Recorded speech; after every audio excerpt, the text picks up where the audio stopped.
Good morning dear student. आज हम chapter 4 number वचन रिवाइज करते हैं। तो वचन किसे कहते हैं? शब्दों के जिस रूप से एक या अनेक होने का बोध होता है उसे वचन कहते हैं। जिससे ये पता चले कोई भी वस्तु की एक है कि दो है कि तीन है कि उससे भी ज्यादा है, उसकी क्वांटिटी पता चले, उसे क्या कहते हैं? वचन कहते हैं। आपने अंग्रेजी में भी पढ़ा होगा सिंगुलर प्लूरल दो होते हैं। हिंदी और अंग्रेजी में दो वचन होते हैं, जबकि संस्कृत में तीन वचन होते हैं, एक वचन, द्विवचन और बहुवचन। तो चलिए, इसमें कितने वचन होते हैं मैंने आपको बताया ना, दो वचन होते हैं, एक वचन और बहुवचन। तो एक वचन किसे कहते हैं? जिससे किसी संख्या, एक संख्या का बोध हो, एक संख्या का ज्ञान कराने वाले शब्द एक वचन कहलाते हैं। मतलब जिससे, जैसे एक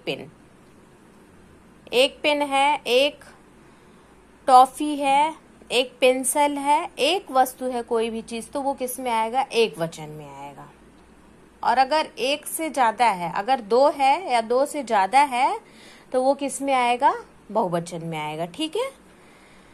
तो एक से अधिक संख्या का ज्ञान कराने वाले शब्द बहुवचन कहलाते हैं। तो सिंपल सी बात है कि अगर कोई भी वस्तु एक संख्या एक है तो वो एक वचन में आएगी, और अगर दो या दो से ज्यादा है तो वो बहुवचन में आएगी। ठीक है, आपको कंफ्यूज नहीं होना है। अब जैसे कुछ है कि वचन बनाने के लिए भी आ सकता है कि जैसे मान लीजिए एक वचन है तो उसको आप बहुवचन में कैसे बदलेंगे। तो जैसे मान लीजिए एक वचन आप पढ़ के भी जान जाएंगे कि वस्तु कैसी है। जैसे डिब्बे में मिठाई रखी है, डिब्बे में मिठाई रखी मतलब एक डिब्बे में मिठाई रखी है, तो वो किस में आएगा? एक वचन में। लेकिन अगर वहीं पे डिब्बों में मिठाई रखी है मतलब बहुत सारे डिब्बों में रखी है, दो या दो से अधिक डिब्बों में रखी है, तो वहां पे क्या हो जाएगा? बहुवचन हो जाएगा ना।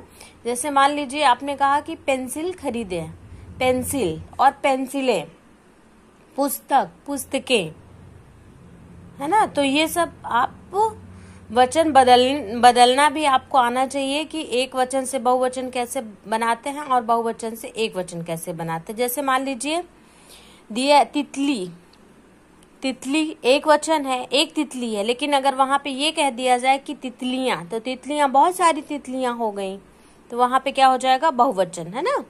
तो जैसे वह हो गया, तो वह मतलब समझ में आ रहा ना कि वह लिया है, एक वचन है। वह खाना खा रहा है, कोई एक खाना खा रहा है। लेकिन अगर ये कह दें कि वे खाना खा रहे हैं तो बहुत सारे लोग खाना खा रहे हैं। तो आपको ऐसे पढ़ के भी समझ में आ जाएगा कि कौन सा शब्द एक वचन है या बहुवचन है। जैसे कपड़ा हो गया तो कपड़ा का बहुवचन कपड़े हो गया, रोटी हो गया तो रोटियां हो गया।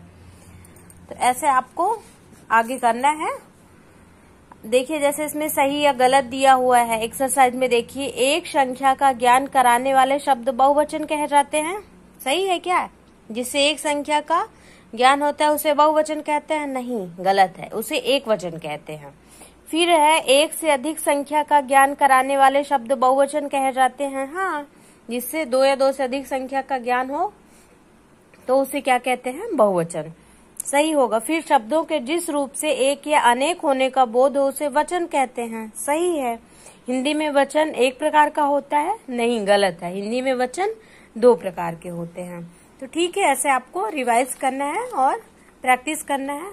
जैसे दिया है इधर देखिए, बच्चा है तो बच्चे हो गया, वस्तु है तो वस्तुएं हो गया, कपड़ा है तो कपड़े, चट्टान का चट्टाने, रुपया का रुपए, कलाकृति का कलाकृतियां, डिबिया बहुवचन डिबिया हो गया, या हो गया, पहाड़ी तो पहाड़ियां, कविता तो कविताएं, जाएगा तो जाएंगे। ठीक है, तो ऐसे आपको आगे कंप्लीट करना है। ओके, ऐसे रिवाइज करना है।